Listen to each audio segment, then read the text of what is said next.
Pronto, ajeitar aqui. Bem, hoje é dia 20. Você quer colocar o link aqui? Você quer escrever no quadro? Hã? Pronto, anota aqui no cantinho aqui, André, ó. Anota aqui no cantinho.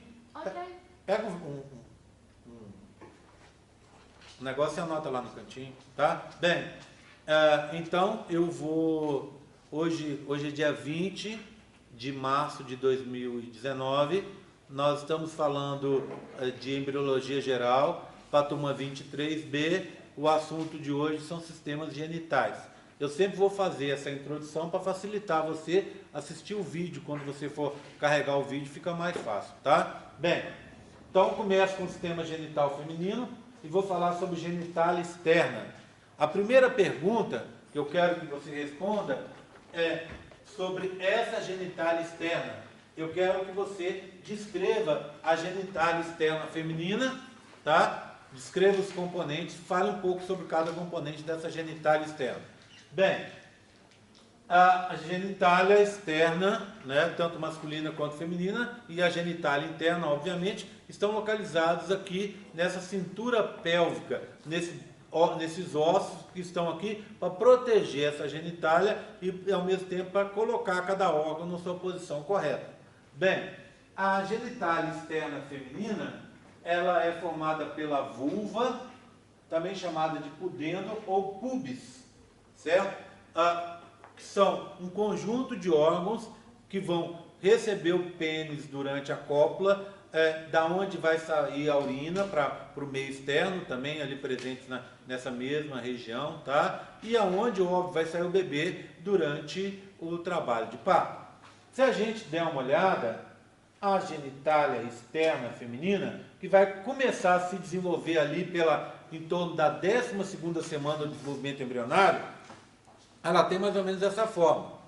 Ela é formada por duas regiões mais externas, que são dobras de pele mais ou menos equivalentes à pele da gente, da mesma cor, com a mesma consistência, com pelos inclusive, né? Essas duas regiões são as que a gente chama grandes lábios, aqui e aqui, no creme, tá vendo? Internamente você vai ter duas dobras de pele que vão confluir embaixo, aqui na região do períneo, aqui embaixo, e aqui em cima, tá? Mais perto do umbigo, né? Essas duas dobrinhas de pele aqui, indicadas em rosa, essas duas dobrinhas são chamadas pequenos lábios, que nada mais são do que dobrinhas de mucosa. O que é uma mucosa? Mucosa é uma pele, um epitélio que se desenvolve em regiões úmidas. A gente, por exemplo, tem a mucosa bucal, tá? Tá aqui. Essa é uma região úmida, porque aqui você tem glândulas que liberam líquido, água, né? Compostos aquosos, e libera também gordura para deixar essa região lubrificada. Por que ela tem que estar lubrificada? Porque aqui se desenvolve também, está úmida e lubrificada. Porque aqui se cria um ambiente ideal para o desenvolvimento de micro-organismos que fazem parte da flora bacteriana endógena feminina. Essa flora, o que ela vai fazer? Ela está aqui e está para dentro da vagina, cuja abertura é aqui embaixo, e dentro do útero. Essa flora vai fazer o quê? Ela vai pegar compostos que são produzidos no interior da vagina e do útero, que são com base em carboidratos, vai fermentar esses compostos e vai tornar toda essa região ácida, porque como resultado dessa fermentação vai ser produzido ácido lático. Esse ácido lático então vai baixar o pH da vagina e do útero e vai assim proteger contra agressões causadas por micro-organismos indesejados, tá? Então é uma proteção que a gente tem. Então eles começam a colonizar aqui nessa região rosa-choque, que eu chamo de vestíbulo, tá? Então grandes lábios, pequenos lábios, vestíbulo. A abertura da uretra, a abertura da vagina, que a gente costuma chamar de introito, abertura da vagina aqui, ó. E aqui em cima, para a gente terminar a genitália externa, que está aqui, né? A gente tem essa protuberância aqui, ó, na confluência superior dos pequenos lábios, tá vendo? Essa protuberância a gente chama de clitóris ou clítoris.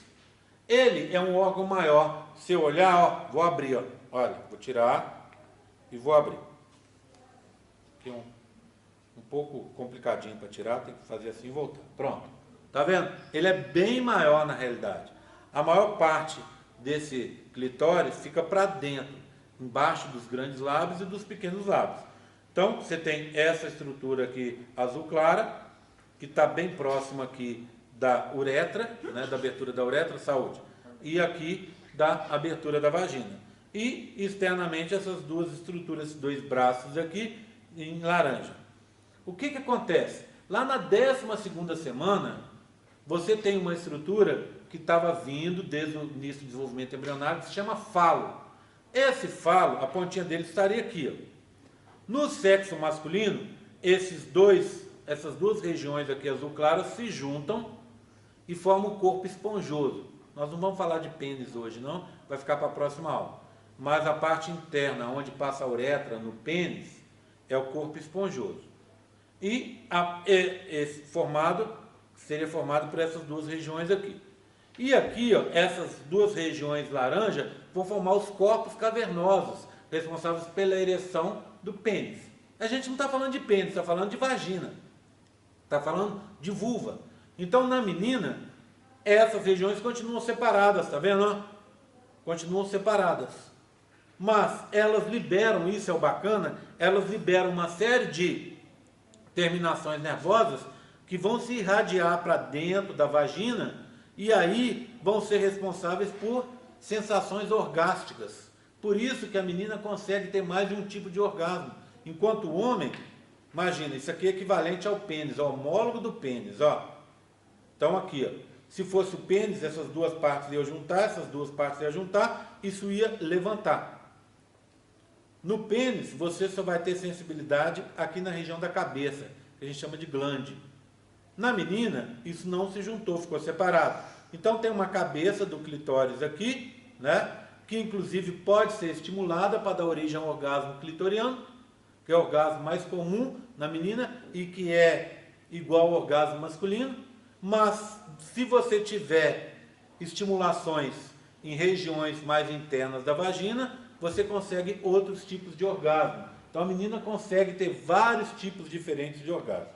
Bem, eu queria só aproveitar, já que eu lembrei de duas coisas mais cedo, que é o grupo do WhatsApp, tá? Que é para vocês pegarem o contato da colega de vocês para colocar lá, para ela mandar o link para vocês. E que nós vamos ter 2 questionários para domingo, né? Tem 2 outras coisinhas que eu queria pedir para vocês. Uma é que vocês sentem o mais próximo possível aqui dessas bancadas da frente. Eu queria que a gente fizesse o seguinte trato: enche a primeira bancada, enche a segunda, enche a terceira, e aí sim vocês vão sentando para trás. Por que isso? Porque tem modelos, vocês vão ver hoje, são muito pequenos e vocês não conseguem ver detalhes do modelo se estiverem sentados mais ao fundo, tá? Então, procura sentar o mais próximo possível aqui de mim. Se tiver tudo cheio e você quiser sentar ainda aqui na frente, põe um banco aqui, ó, senta aqui, não tem problema, tá? Não tem problema. Já teve curso que teve aluno que sentava aqui no chão, para mim não tem problema, tá? Quanto mais perto, melhor para você. Eu não vou ficar pegando ninguém pela mãozinha e trazendo para cá, não. Mas saiba que isso prejudica demais. Você não vê a descrição do modelo, e aí o modelo cai na prova, e aí eu pergunto a coisa que eu descrevi aqui e você não sabe. Então isso é péssimo para você. E uma outra coisa que eu preciso que vocês façam a partir da próxima aula, é que quando for entrar para a aula, escolher a sua carteira, trazer para cá só o caderno, lápis, borracha, caneta, e deixar a mochila, a pasta lá no fundo da sala. Por que isso? Porque essa mochila, essa pasta que fica aqui, ela muitas vezes a pessoa põe em cima da bancada, e na bancada algumas vezes a gente passa com os modelos, e já aconteceu o caso aqui de estar a bancada cheia de tralha e a pessoa for mexer e o modelo caiu no chão. Tá? Então não pode, as coisas têm que ficar lá atrás. Você pode pôr a sua mochila no chão, você pode pôr em cima do armário, onde você quiser, na pia e tal, mas não deixa aqui na frente. Deixa as coisas lá. Tá? Se você não for usar celular, não tiver costume de fotografar o quadro, gravar a aula e tal, é até bacana você deixar o celular lá, porque o celular é uma coisa que atrapalha a atenção da gente, não é verdade? O celular tira a atenção da gente e tem pesquisa que indica que o celular, mesmo quando você não está disposto a mexer nele, ele tira a sua atenção. O celular está aí, daqui a pouco ele vibra, daqui a pouco ele acende a luz com uma mensagem do WhatsApp. O que acontece? Isso te tira a atenção. E para tirar a atenção, quando tira a atenção daqui, se você perdeu a atenção aqui durante 30 segundos, 1 minuto, 2 minutos, a matéria já andou. E às vezes você não consegue entender o que foi falado dali para frente porque você perdeu a atenção para o celular. Então, se não for usar, deixa lá no fundo com a mochila. Ok? Tudo bem? A partir da próxima aula, por favor, façam isso. Tranquilo, então? Então, a primeira parte é isso, tá? Até aqui, ó. Genitália externa é a nossa primeira pergunta. Alguma dúvida? Bem, então vamos falar da genitália interna. Genitália interna, então imagina, vocês lembram da cor, né? Então esse é o introito, a abertura da vagina. Tá aqui, tá? Vamos olhar num outro modelo. Vou colocar isso aqui dentro já de uma vez. Vamos olhar num outro modelo. Nesse próximo modelo, eu vou ter, então, olha, de novo, ó. Olha aqui, ó. A abertura da vagina está aqui, ó. Está aqui o introito da vagina. E a vagina é esse tubo que está aqui, ó. Tá? É um tubo que tem o quê? Uns 8 centímetros de extensão por uns 2 de diâmetro. É um tubo pequeno. Que, em teoria, não serve para comportar um pênis médio. Tá? Ereto médio. Só que, olha que bacana, quando você tem o ato sexual e você tem as preliminares no ato sexual, o que são preliminares? Aqueles carinhos, né? Aqueles carinhos antes da penetração propriamente dita. A menina, com alguns minutos de carinho, ela vai alongar a vagina e vai expandir a vagina. E aí a vagina vai conseguir comportar o pênis sem ter problema. Se você tem costume de ter atos sexuais sem as preliminares, olha o que acontece. A vagina não se alonga, não se alarga e não fica lubrificada. Então, o ato sexual deixa de ser prazeroso. Pode, inclusive, ser doloroso para a menina. E por quê? Porque a vagina não está lubrificada, não está no tamanho adequado, o pênis, ao passar ali, ele acaba friccionando e acaba machucando. Muitas vezes dá, inclusive, sangramento. Tá? Então, a vagina é esse tubo que eu queria contar para vocês. Agora, repara numa coisa. Lá na vagina, no início da vagina, tem uma membrana. E a pergunta 2 é essa. Tá? Eu queria que você comparasse essa membrana que está aqui, ó. Deixa eu mostrar no outro modelo. Modelo mais aberto. Porque aqui, ó, repara só. Essa é a bexiga urinária, aqui está o útero, aqui estão os ovários, aqui a uretra, né? A uretra que a gente já viu no outro modelo, e aqui é o introito, a abertura da vagina. Logo no primeiro terço, no final do primeiro terço da vagina, você tem essa membrana, que é o ímen, tá? A segunda pergunta que eu quero que vocês respondam é: quero que vocês comparem quanto à localização e a funcionalidade, ou seja, para que serve esse ímen, e uma comparação dele com o tampão mucoso cervical, que eu vou falar daqui a pouco. Então, compare ímen e tampão mucoso cervical, quanto à sua localização e função. É essa a pergunta, tá? A pergunta 2. Então, vamos seguir falando sobre o ímen.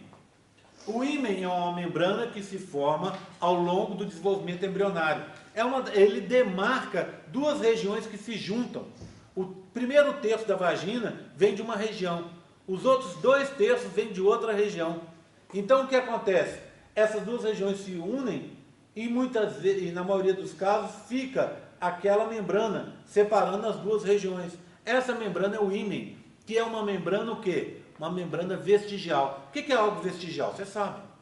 O meu apêndice é vestigial. Os meus dentes de siso são vestigiais. São estruturas que não têm função mais, mas que serviam em outros organismos inferiores e que ainda, evolutivamente, ainda estão presentes em mim, apesar de não terem uma funcionalidade, né? Por exemplo, o apêndice em nós, ele não tem uma função, mas em organismos primitivos, ele é uma região importante para a síntese de vitamina D. No nosso caso, até que se prove o contrário, pode ser que se descubra uma função mais para frente, né? Mas até que se prove o contrário, apêndice só serve para causar apendicite, só isso, ok?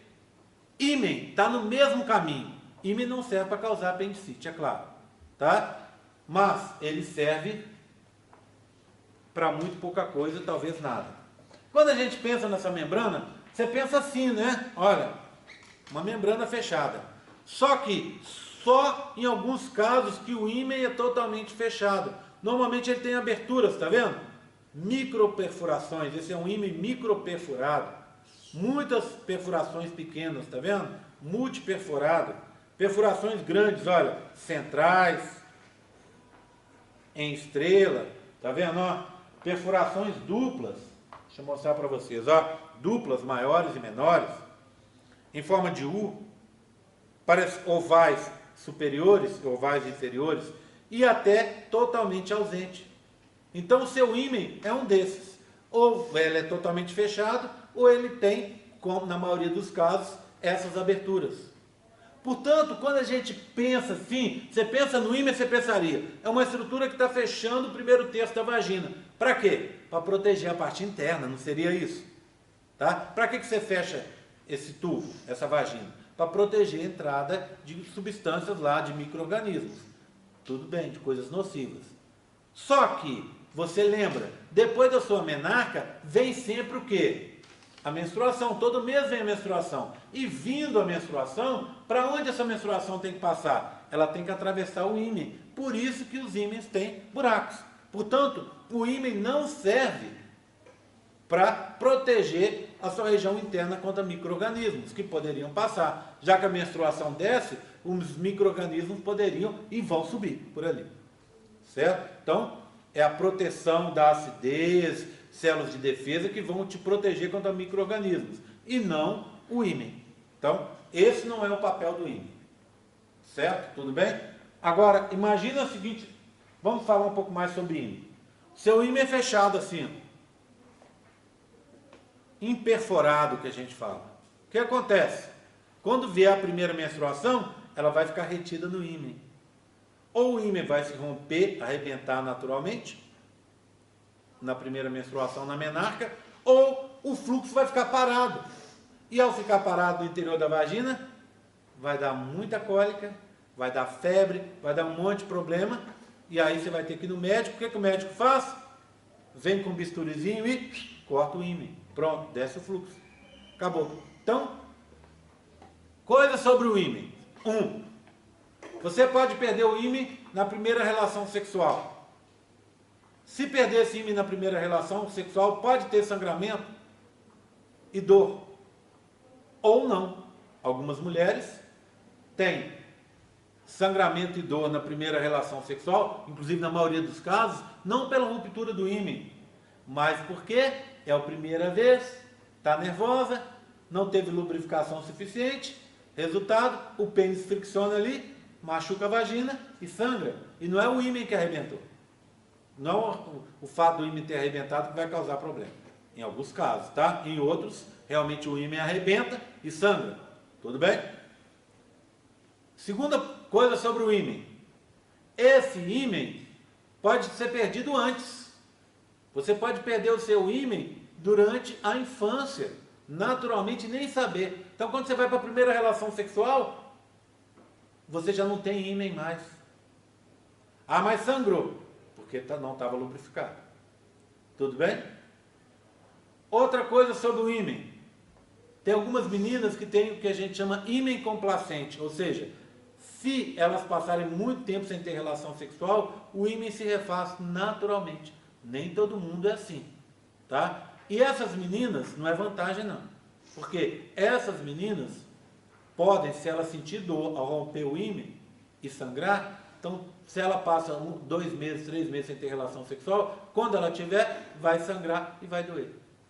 Tá certo? Então, fica complicado isso aí. Ok? Bem, você pode perder o ímã antes, pode perder durante a relação sexual, pode refazer o ímã naturalmente. Portanto, essa história que a gente ouve por aí, de que o ímã é um dos indicativos de virgindade, de pessoas que nunca tiveram relação sexual, é errado, né? Não serve. Tá? Infelizmente, nesse país machista que a gente vive, em que pessoas batem em mulheres e acham isso normal, né? Mulheres apanham do marido e acham isso às vezes normal, apanham do namorado e acham normal, tá? E que muitas vezes o agressor acaba chegando até a matar a pessoa, e tem gente, infelizmente, que ouve notícias sobre feminicídio por aí e externa opiniões desse tipo assim, ó. Ah, ele matou porque ela deve ter merecido. Quantas vezes a gente não ouve isso aí? Absurdos, né? Então, a gente ouvindo esse tipo de coisa assim, a gente fica pensando, e vendo essa história do ímã, a gente fica pensando que tem cara aí, ó, às vezes colega nosso aqui, ó, aluno, professor, né? Tá dentro dessa mesma barca nossa aqui, que é a UFLA, né? Muito cara que pensa, se você chegar e fizer uma pesquisa aí, tem muito cara que divide as mulheres, pode não falar para você, menina, mas fala com a gente, homem, né? Que fala que tem mulheres de dois tipos. Aquela para casar, que ele faz questão de tirar a virgindade dela, como diz, né? De romper o ímã, né?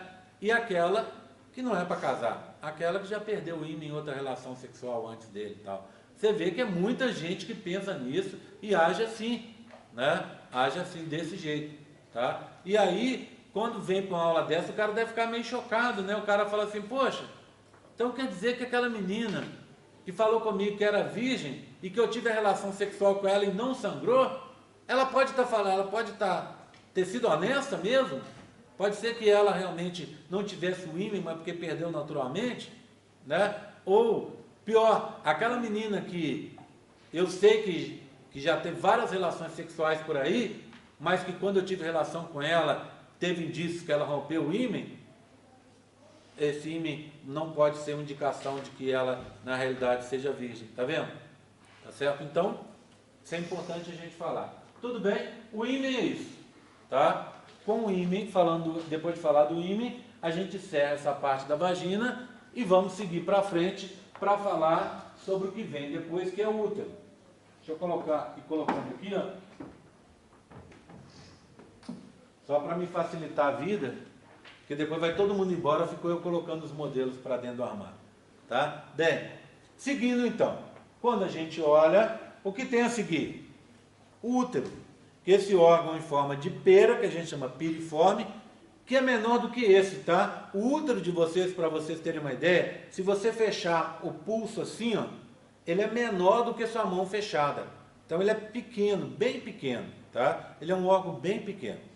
Só que ele cresce durante a gravidez e quando você tem o bebê, esse útero vai diminuir de tamanho e não vai voltar ao tamanho normal, vai ficar um pouco maior. Então eu poderia descrever para vocês esse útero aqui, dizer que talvez ele seja de uma mulher que já teve filhos, tá? Não está grávida nesse momento, mas que já teve filhos. Então ele é um pouco maior, tá vendo? Ó? Tá? Se eu fosse menina, esse útero aqui seria do tamanho do meu pulso aqui, tá vendo? Tá? Da minha mão fechada aqui, ok? Tá? Tudo bem? Então, se eu olhar esse útero, ele é dividido em 3 regiões, tá? Antes de falar das regiões, eu queria dizer que na entrada do útero, bem aqui, ó, você tem aí sim uma região de proteção. Lembra da pergunta? Ímã e tampão mucoso cervical. Esse tampão mucoso cervical fica logo na entrada do útero. Ele é uma melequinha que é produzido por células que estão ali e serve para fechar o interior do útero, para impedir a entrada de micro-organismos. Esse sim serve para isso. Só que você não o tem o tempo todo. Você está menstruada. A menstruação desce pelo útero e leva embora o tampão mucoso cervical com ela. Você está no seu dia fértil, no seu período fértil. Esse tampão não pode existir, porque senão os espermatozoides não entrariam. Então, ele funciona durante grande parte do período, mas não em todo o período. Tá certo? Tudo bem?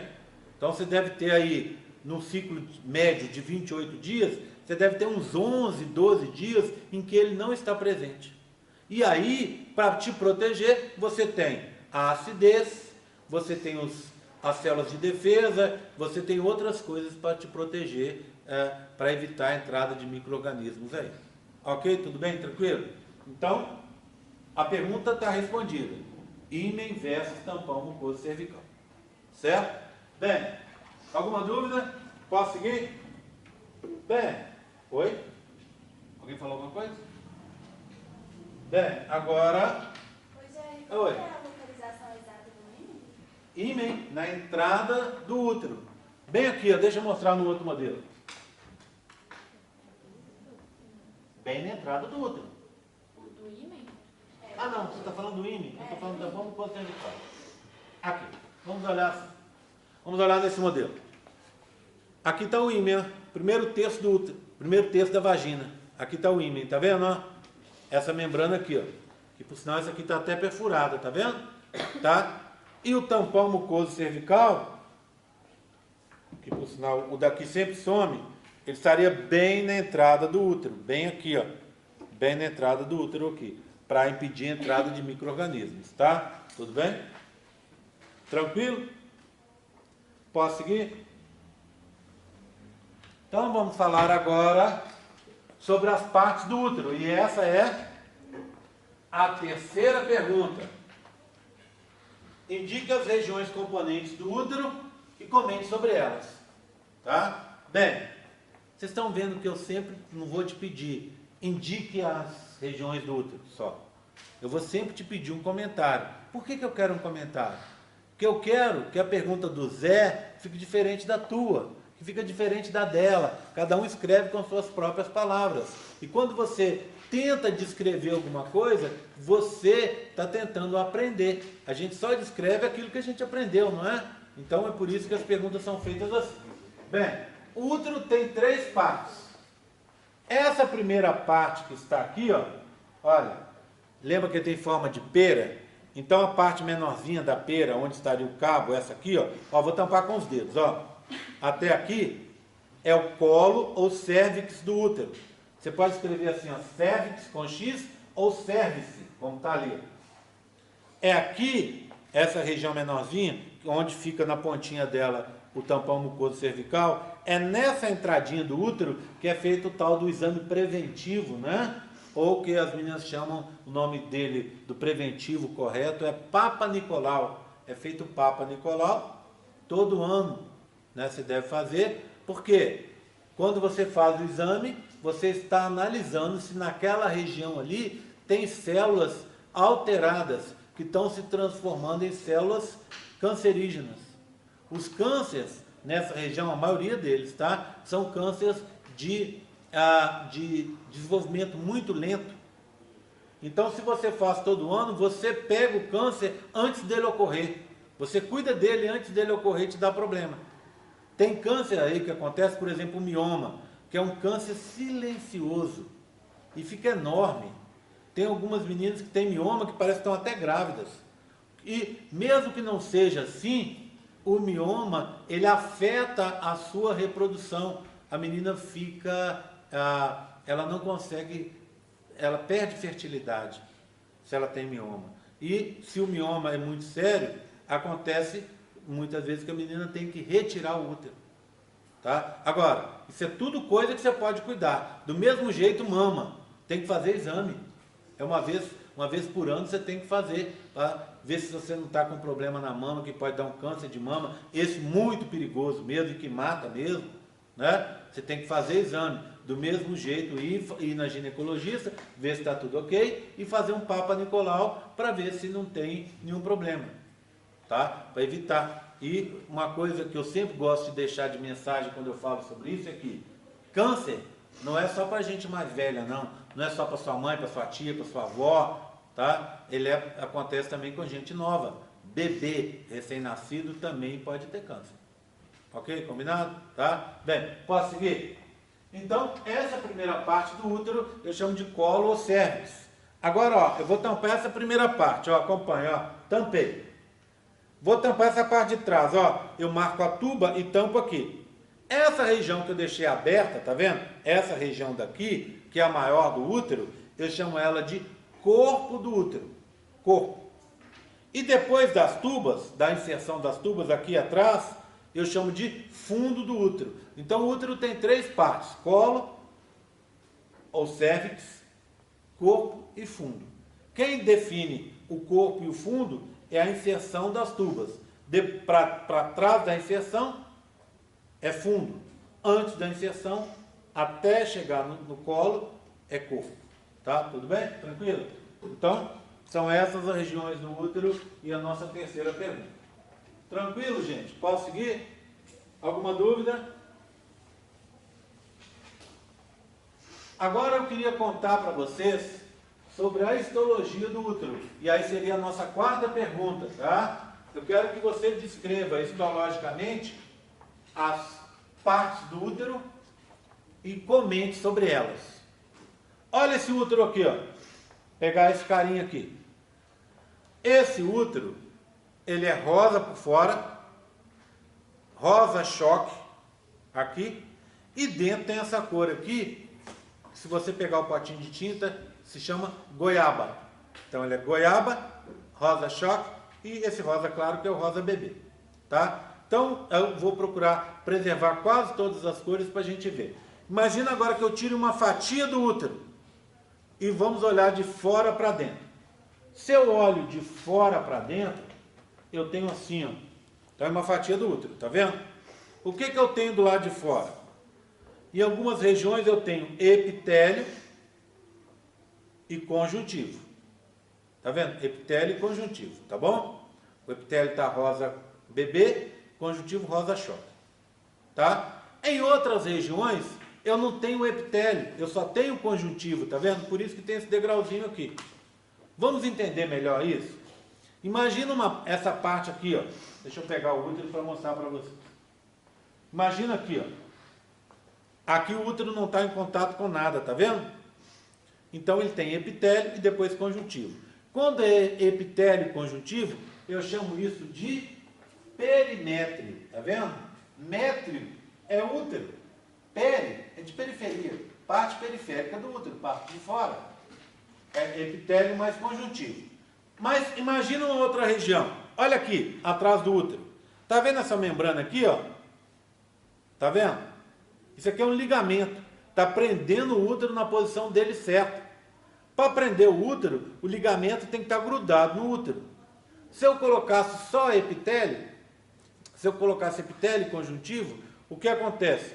O útero ia ter mais dificuldade para ligar, para se ligar. Então o que eu faço? Eu tenho o conjuntivo do útero e dali vai imediatamente para o ligamento.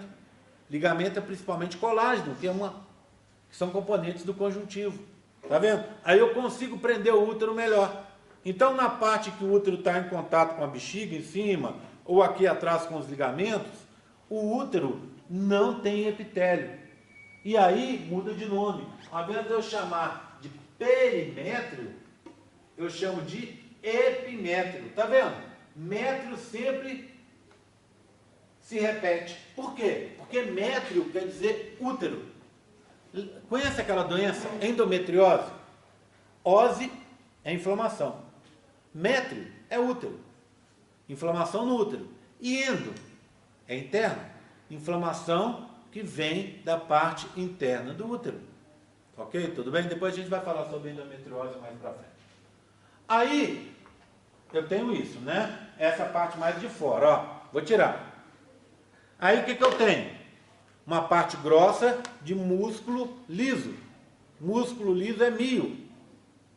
Músculo liso do útero. Miométrio. Tá? Miométrio. Tudo bem? E agora eu tenho três partes, tá vendo? São as partes de dentro do útero. Como é que eu chamo isso? Dentro é endo. Endométrio. O endométrio é dividido em duas regiões. Essa laranja, que fica perto do miométrio, tá vendo? Ó, fica colada no miométrio. Essa laranja é o extrato basal do endométrio. Extrato basal do endométrio. Imagina, Se nesse momento você está olhando o celular, da agora para frente vai ter mais dificuldade de entender, concorda comigo, né? Por isso que eu estava falando de evitar. Bem, extrato basal, é extrato com S, porque é de estratificar, não algo que foi retirado. Lembra o extrato de tomate? É com X, porque foi extraído. Aqui foi extrato de camada, camada basal do útero, que é aquela ali, ó, tá? Do endométrio. Pronto. É 1/3, viu que é uma parte só.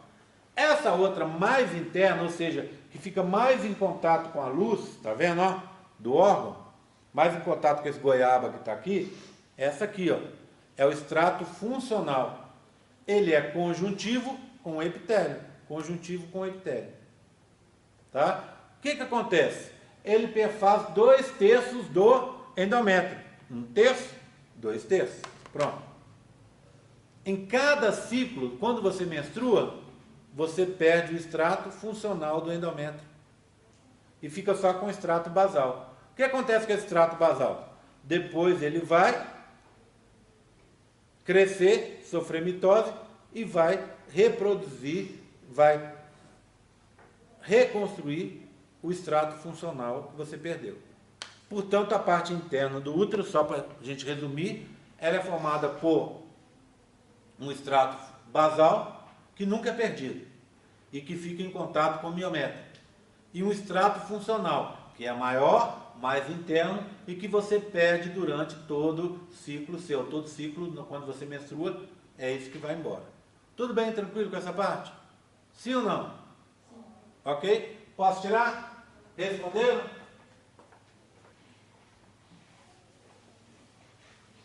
Bem, seguindo. Agora, eu vou falar das tubas, e a próxima questão tem a ver com as tubas. Descreva as regiões das tubas, fale sobre elas, tá? Ok? Então, eu vou guardar isso aqui, ó. Vou guardar. Pronto, mais um modelinho já foi. Muitos modelos, viu? Toda aula, muitos modelos. Tem aula aí que essas duas mesas ficam cheias de modelos. Mais de 50 modelos a gente às vezes apresenta numa aula, tá? A gente precisa ver numa aula. Bem, tuba era um antigo trompa de falópio, nome que não se usa mais, tá?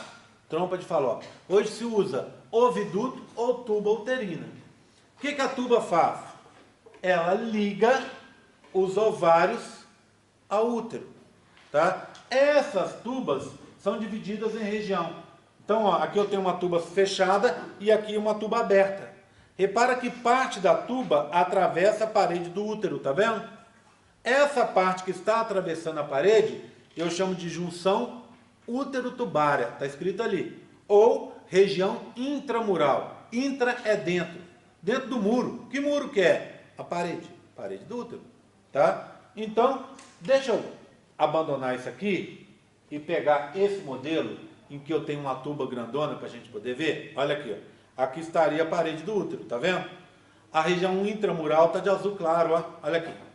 Está de azul claro. Tá? Depois, eu tenho mais 1, 2, 3 regiões. Nessa primeira aqui, ó, logo que sai do útero, a tuba fica com diâmetro menor. Então, eu chamo essa região daqui, ó, de istmo. Provavelmente algum de vocês lembra que istmo é uma palavra que inclusive tem na geografia. O que é istmo? Uma faixa de terra que une duas faixas maiores de terra, duas porções maiores de terra. Aqui também olha, tem uma porção grande aqui. Que porção é essa? O útero.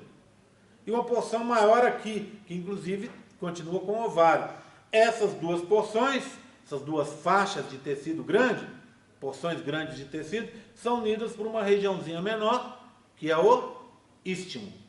Então, região intramural, istmo. Aqui, ó, laranja, é ampola. Na ampola é onde acontece a fecundação. Ninguém esquece, tá? Ampola onde acontece a fecundação. E eu tenho uma região no fundo aqui, ó, uma última, mais próxima da tuba, tá vendo? Aqui de roxo. Essa região no fundo, eu chamo de, ao invés de eu chamar região do fundo, eu chamo de infundíbulo. Infundíbulo, tá? Olha aqui, ó. infundíbulo. E na ponta do infundíbulo, o que você tem? Olha aqui, ó, umas projeções na forma de dedinhos. Essas projeções são as fímbrias. O que a fímbria faz? Quando você está no seu período fértil, a fímbria vem, olha, abraça o ovário e fica varrendo o ovário. Para quê? Para captar o gameta feminino que vai ser liberado. Então, o gameta feminino é captado pela fímbria no infundíbulo, atravessa o infundíbulo e aqui na ampola ele vai ser fecundado. Segue para o istmo, região intramural, e o embrião cai dentro do útero, onde ele vai se implantar, tá? Para se desenvolver. Tudo bem, gente? Tranquilo até agora? Tá? Bem, essas então são as regiões da tuba. Vou apagar, hein?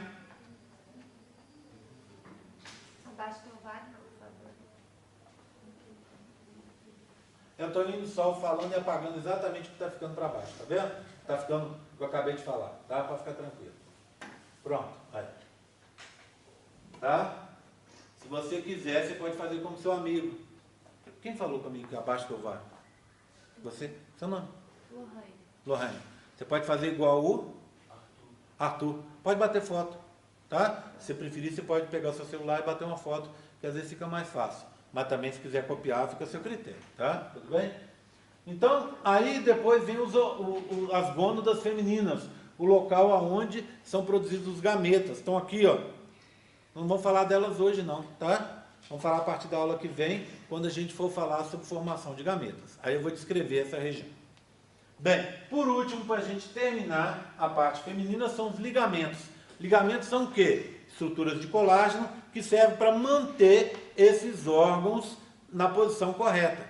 Então, por exemplo, olha, atrás do útero eu tenho um ligamento, tá vendo? Que também está atrás da tuba e que está atrás do ovário, segurando tudo numa posição só. Esse ligamento largo, tá vendo? Grande, eu vou chamá-lo de quê?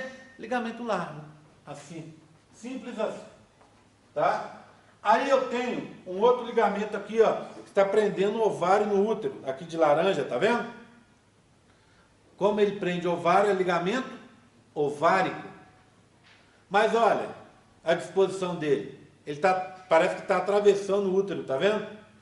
Ele é também chamado de ligamento ovárico ou ligamento transverso, ou ainda ligamento perpendicular. Está escrito errado. Não, o per está aqui. Perpendicular ou transverso. E existem outros ligamentos. Aqui atrás do ligamento largo, de um lado e de outro, tem 3 outros ligamentos que eu não vou aborrecer vocês com os nomes não, tá? Mas que vão servir para quê? O ligamento largo é esse, ó. Vai servir para prender o ligamento largo nos ossos da bacia que estão aqui. Então você imagina, você tem os ossos aqui, ó. Esses ligamentos prendem o útero nesses ossos da bacia. E o ligamento largo prende o útero, prende a tuba e prende os ovários, tá vendo? E o ligamento transverso prende os ovários no útero, tá vendo? Deixa tudo numa disposição só. Ok? Tudo bem? Genital feminino, era isso? Minha pergunta é: vocês entenderam? Estão com dúvidas? Posso ajudar em alguma coisa? Posso esclarecer alguma coisa mais? Está tranquilo? Tranquilo? Sim? Vocês viram? Talvez vocês aí na terceira bancada tenham visto o que eu mostrei, os detalhes. Mas certamente mesmo assim, se você tivesse sentado mais à frente, ia ter uma visão melhor. Tá? Por isso que eu estava insistindo naquela história de sentar mais à frente. Bem, já que eu falei do feminino, agora eu vou falar do masculino, tá? Vou começar no masculino falando de genitália externa. São 2 coisas na genitália externa. Um é o órgão copulatório, que é o pênis. Não vou falar dele hoje, tá? Na hora que eu for falar de formação dos gametas e transporte de gametas, eu vou falar do pênis, tá bom? E o outro é o escroto. O que é o escroto ou bolsa escrotal? É uma bolsa que fica aqui no meio das minhas pernas, não é isso? E nessa bolsa eu vou ter no interior dela os testículos. A bolsa a bolsa escrotal ou escroto é genitália externa, porque está do lado de fora. Mas o conteúdo dela está lá dentro. Então é genitália interna, não é? Então, os testículos, genitália interna. Mas a bolsa escrotal, genitália externa. Tá? O que acontece? O testículo é o local onde são produzidos os gametas. Então, a próxima pergunta, que é a sexta, na sexta pergunta, eu quero que você conte para mim sobre o caminho percorrido pelos gametas, desde a sua formação até a liberação na cabeça do pênis. Tá? Tudo bem? Então, eu já sei que os gametas são produzidos nos testículos, que ficam na bolsa escrotal. Dá uma olhada aqui, ó. Então tá aqui, ó, tá vendo? Aqui representa a bolsa escrotal. Dentro dela, ó, de um lado e do outro, eu tenho, aqui de rosa, eu tenho o testículo. E é dentro do testículo onde são produzidos esses gametas, tá? Então, os gametas são produzidos aí, mas com um detalhe interessante que eu já queria adiantar. Esses gametas são produzidos numa temperatura 1,5 grau abaixo da temperatura corporal. Qual a nossa temperatura corporal? 36,5, 37, né? Então, para os gametas masculinos serem produzidos, você tem que ter uma temperatura de 35, 35,5. Mais do que isso, eles morrem. Menos do que isso, eles morrem. Por isso, a gente tem um controle nesse testículo. O testículo fica dentro do escroto, mas ele fica pendurado por um conjunto de músculos. E esses músculos fazem o quê? No calor, ficam flácidos e o testículo se afasta do corpo. Perde temperatura, fica temperatura mais baixa. E no frio, ele se aproxima do corpo, ganha temperatura e assim você consegue manter uma temperatura próxima dos 35,5 graus que você precisa para ele funcionar. São dois grupos de músculos que agem aí. O primeiro, aqui ó, eu chamei de X, é o cremaster. Então tá aqui, ó, o testículo tá aqui. O cremaster é esse músculo que está aqui, que aproxima o testículo do corpo no frio e que afasta o testículo do corpo no calor. E existe um outro músculo que está aqui com o Y, que é esse daqui, ó, e aqui também tem, ó, é um músculo chamado dartos. O que esse dartos faz? Ele aproxima a bolsa escrotal ou afasta ela. Os meninos sabem, quando está frio, a sua bolsa escrotal fica próxima do corpo, toda enrugadinha.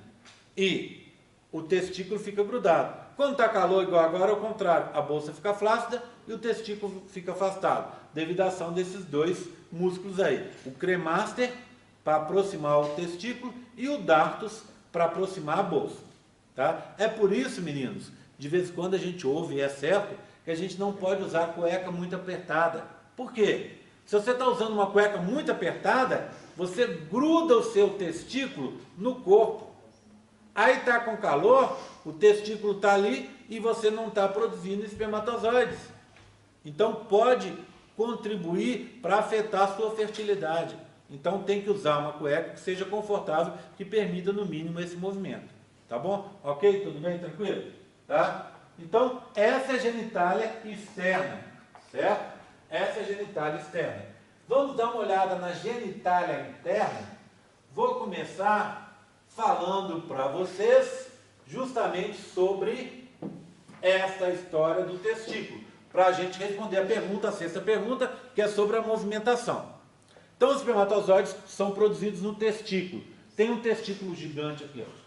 A gente não vai abrir ele hoje, porque a gente vai tratar dele na próxima aula, tá? Ou nas próximas aulas. Então, aqui é onde os espermatozoides são produzidos. Daqui, eles passam por esses tubinhos e vão para essa estrutura lateral aqui, que eu chamo de epidídimo. Epidídimo tem 3 funções. Uma, serve para amadurecer os espermatozoides. Os espermatozoides só são capazes de fecundar depois de ficarem amadurecendo aqui durante 3 meses. Serve também para armazenar espermatozoides. E, óbvio, para destruir espermatozoides que estejam velhos.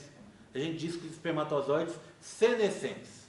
Tá? Bem, então, você produziu os espermatozoides, veio para o epidídimo. Epidídimo tem 3 partes: cabeça, corpo e cauda. Os espermatozoides vão ficar armazenados aqui na cauda. Você não usou, eles morrem. Agora, se você usou, quando você vai ejacular, os espermatozoides passam por esse tubo azul escuro que vocês estão vendo aqui, ó. Vamos olhar esse tubo num modelo maior, para a gente entender melhor. Deixa eu colocar isso aqui, para a gente dar uma conferida nesse tubo. Vê bem, ó, olha aqui, ó. Olha o tubo azul. Então, testículo epidídimo, olha o tubo azul. Deu a volta, ele sai daqui, dá a volta, entra no meu corpo pelo canal inguinal, passa por trás, dá a volta por trás da bexiga, essa é a bexiga urinária, e se encontra aqui embaixo nessa região amarela, que é o quê? A próstata, tá? Que é a primeira glândula sexual acessória masculina, que a gente vai falar dela daqui a pouco. Tudo bem? Como é que eu chamo o tubo azul? O nome do tubo tem a ver com a função dele. Ele leva os espermatozoides de dentro para fora. Por isso, a gente usa a denominação deferente. Não é diferente, não, é deferente. O que é deferente? É algo que leva alguma coisa de dentro para fora. Tá? Então, esses 2 tubos aqui a gente chama de ductos deferentes.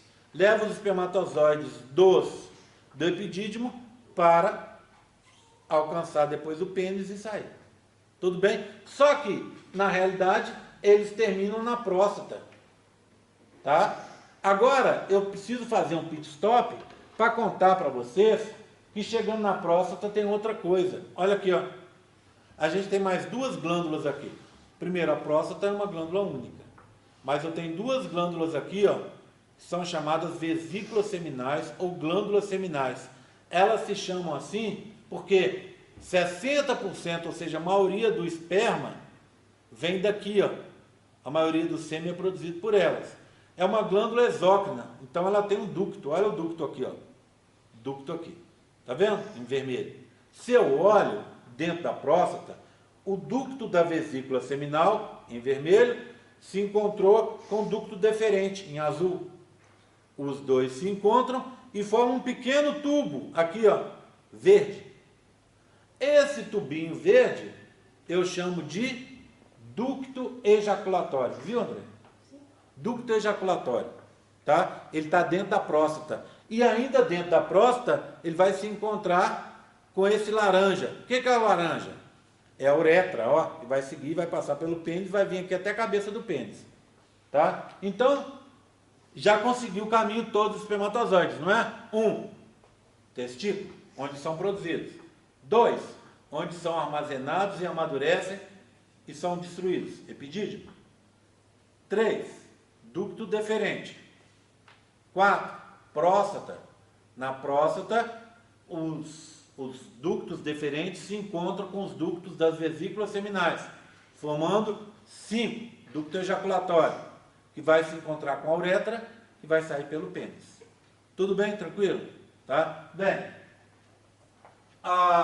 então, os canais de transporte são ducto deferente, esses, né? Tem outros lá dentro do testículo que a gente vai aprender mais para frente. Ducto deferente, ducto ejaculatório dentro da próstata e a uretra, saindo da próstata e indo para o pênis afora. Tudo bem? Tranquilo?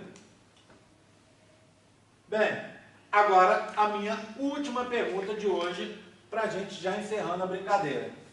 Tá? A minha pergunta é a seguinte: quero que você fale e descreva as glândulas sexuais acessórias. Tá? Qual o papel delas? Já falei de 2. Uma delas é a próstata. Então essa é a 7ª pergunta, tá?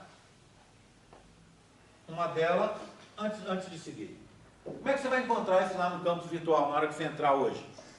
Vai estar lá, questionário genitais.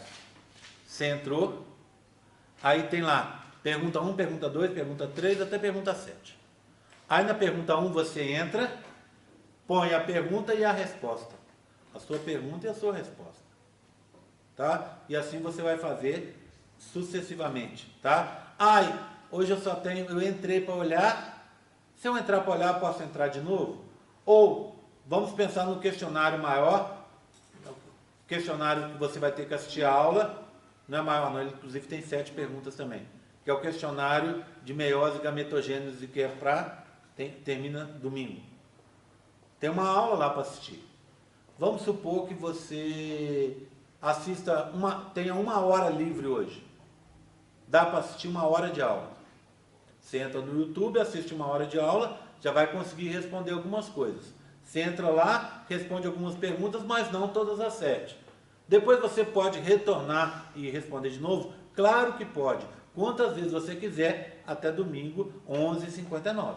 Depois disso, fecha e fecha definitivamente. Tá? Então, é ilimitado as vezes que você pode acessar. Eu não sei se vai aparecer as respostas anteriores. Tá? Então, você precisa guardar, você já respondeu a 1, a 2, a 3, tá? Ou então, de vez em quando aparece, de vez em quando não aparece, não sei. É uma coisa que eu ainda não consegui controlar, não.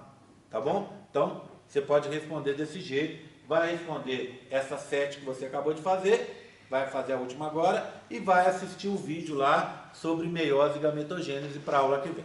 Bem, e responder também. A próstata é a primeira das glândulas sexuais acessórias e a gente conhece muito ela por causa daquela história de exame de toque, né? A gente conhece muito porque a próstata, a partir de 50 anos, para todos os homens praticamente sofre uma coisa que a gente chama, um crescimento que a gente chama hiperplasia prostática benigna.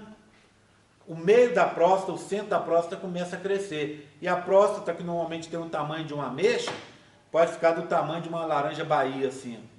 Como ela está crescendo no meio, e no meio segue a uretra, essa uretra pode ficar exprimida. E o cara pode passar a ter dificuldade para urinar, queimação, dor, até ficar totalmente entupido. E aí vai ter que, e como esse tipo de coisa pode predispor a pessoa a ter um câncer, dependendo de como ela ficar, tem que retirar a próstata, tá? Então, assim, tem que ser pelo menos acompanhado. E se está fechando, às vezes a pessoa tem que fazer uma operação em que ele vai desobstruir o meio da uretra ali na próstata para que o sangue possa correr. Tá, o sangue corre mesmo. Pensei, olha só, ato falho. Porque alguém contou que o marido tinha operado de próstata desse negócio e que durante 3 dias ele urinou sangue. Por quê? Porque você vai e corta, tira aquela coisa que está impedindo a uretra. E aí o que acontece? Você arrebenta aquilo tudo ali, né? Aquele tecido que está crescendo, e durante 3 dias o cara urinou sangue por causa disso. Muita dor. A partir do 3º dia, a urina dele voltou ao normal, porque estava desimpedido aquilo ali. Tá? Tudo bem? Então, essa tal da hiperplasia prostática benigna, depois a gente vai falar sobre ela também. Próstata faz 2 coisas. Na verdade, você tem mais de 200 compostos produzidos pela próstata, tá? Mas o que mais me interessa falar deles agora são, primeiro, as prostaglandinas. O que faz as prostaglandinas? Várias coisas. Entre elas, contração de músculo liso, que serve para quê? Para contrair aqueles túbulos, ducto deferente, ducto ejaculatório, uretra e tal, para impulsionar o sêmen para frente. E lá no trato reprodutivo feminino, quando o sêmen cai lá dentro da vagina e depois do útero, essa prostaglandina faz com que o útero se contraia. E ao se contrair, ele puxa para dentro os espermatozoides, facilitando a fecundação. Tá? Facilitando o transporte de espermatozoides que vai levar à fecundação. Próstata faz isso. Outra coisa que a próstata faz é produzir compostos alcalinos, que vão aumentar o pH da vagina e do útero no momento da ejaculação. Lembra que eu contei para vocês que a vagina e o útero ficam muito ácidos como forma de proteção? Legal, protege. Mas, por outro lado, mataria os espermatozoides. Então, para evitar esse problema, o que acontece? Você tem esses componentes alcalinos da próstata que vão aumentar a acidez, vão diminuir a acidez aumentar a alcalinidade. E aí, durante alguns minutos, o pH fica mais alto e os espermatozoides protegidos para conseguir entrar. Então, a função da próstata é essa. Depois da próstata, uma outra glândula que eu falei são as glândulas ou vesículas seminais, aquelas vermelhinhas que estão ali. Elas produzem 60% do sêmen, também uma quantidade imensa de compostos. Mas eu queria lembrar dois. Primeiro, prostaglandinas também são produzidas pelas vesículas seminais. Foram descobertas na próstata, por isso elas se chamam, olha o nome, de próstata, glandina, de glândula próstata. Substâncias descobertas na próstata, mas que depois se descobriu que tem em vários locais do corpo, inclusive no sistema reprodutivo, a maioria da produção de prostaglandina está nas vesículas seminais e não na próstata, tá? Bem, o que ela produz? Então, vesícula seminal, prostaglandina e frutose. Frutose é um carboidrato que vai servir para quê? Para alimentar os espermatozoides. Então, os espermatozoides alimentados pela frutose produzida pela vesícula seminal vão conseguir se deslocar até a ampola onde vai acontecer a fecundação. Vesícula seminal é isso. É uma glândula par, são duas. E a próstata é ímpar, né? Só tem uma. Por último, uma glândula, na verdade duas glândulas que pouca gente conhece. Olha elas aqui, ó, na base do pênis, ó. Uma bolinha aqui, outra bolinha aqui. Elas são glândulas exócrinas, então tem um ducto que leva a secreção até a uretra. Bolinha é bulbo, bulbo na uretra, glândula bulbo-uretral, chamada também de glândulas de Cooper, são duas, ó. Essa glândula, pouco conhecida, ela tem uma importância grande, ela está relacionada com o que a gente chama gravidez indesejada.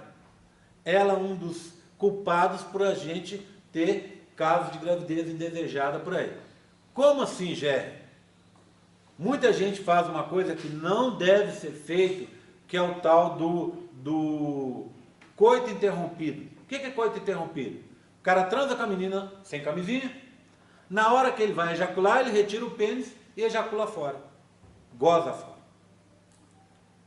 Bem, isso é um perigo, não façam isso. Um dos motivos que isso dá errado, sabe por quê?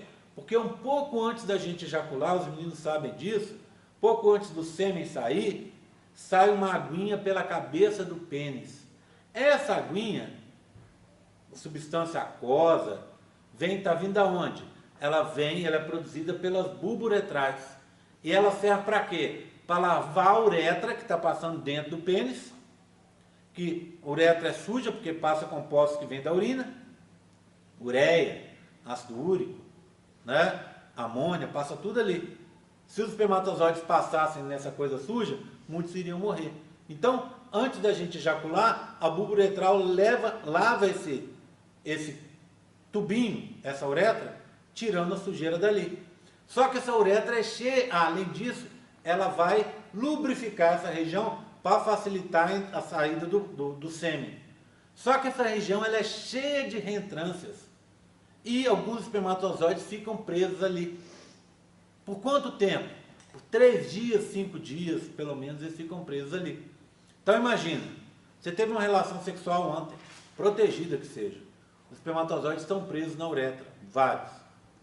Você se masturbou, tem espermatozoides presos lá.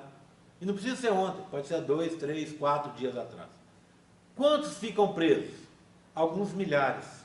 Tá? Você vai pensar, poxa, mas eu ejaculo 250 milhões de espermatozoides, se eu tiver 20 mil presos ali, não quer dizer nada. A chance é mínima, mas existe chance. E aí existe uma outra coisa que envolve esse processo. Uma lei maior do universo, que é a lei de Murphy. Diz que quando alguma coisa vai dar errado, o universo todo conspira para dar errado. Então imagina, você está na faculdade, novinha, longe de casa, com um namoradinho que você conheceu outro dia, que mal sabe quem é, né? Tá aí, teve uma relação com um cara desprotegida, ele, não, eu tiro antes de gozar e tal, né? Pronto, você ficou grávida. Ele tirou antes, deu certinho, mas esse líquido carreou espermatozoides para dentro do seu útero e você ficou grávida, né? A lei de Murphy ajudou, tá? Porque, segundo a lei de Murphy, quando alguma coisa vai dar errada, pode dar errada, ela vai dar errada. Então, assim, tome cuidado com isso, tá? Evite esse tipo de coisa. Relação sexual é com camisinha. Sempre. Ah, eu tenho um parceiro de muitos anos, eu confio nele. Será que confia mesmo? Olha, olha, hein? Você está lá, você está aqui, ele está lá na sua cidade, confia mesmo? Né? Confie, beleza, ótimo.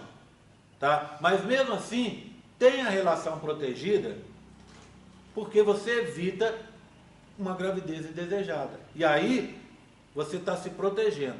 Protege contra DST, protege contra gravidez indesejada. Pronto, está resolvido. Tá? A gente vai ter uma aula só para falar sobre isso mais para frente. Alguma dúvida? Posso encerrar? Vou fazer a chamada, hein? Tá? Para a gente ir embora.